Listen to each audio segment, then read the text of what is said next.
एक जंगल के निकट एक महात्मा रहते थे। वे बड़े अतिथि भक्त थे। रोज जो भी राहगीर उनकी कुटिया के सामने से गुजरता था, उसे रोककर वो भोजन करा दिया करते थे और आदर पूर्वक उनकी सेवा किया करते थे।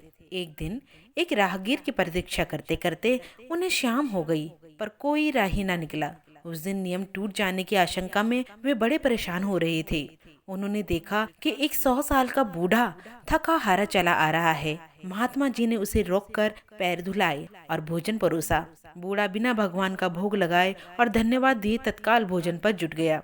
यह सब देखकर महात्मा को बड़ा आश्चर्य हुआ और बूढ़े से इस बात की शंका की। बूढ़े ने कहा, मैं ना तो अग्नि को छोड़कर किसी ईश्वर को मानता हूँ, न किसी देवता को।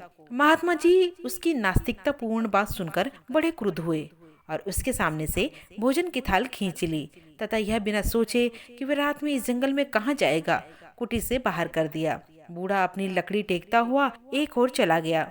रात में महात्मा जी को स्वप्न हुआ। भगवान कह रहे थे, साधु, उस बूढ़े के साथ किए तुम्हारे व्यवहार ने अतिथि सत्कार का सारा पुण्य कम कर दिया है।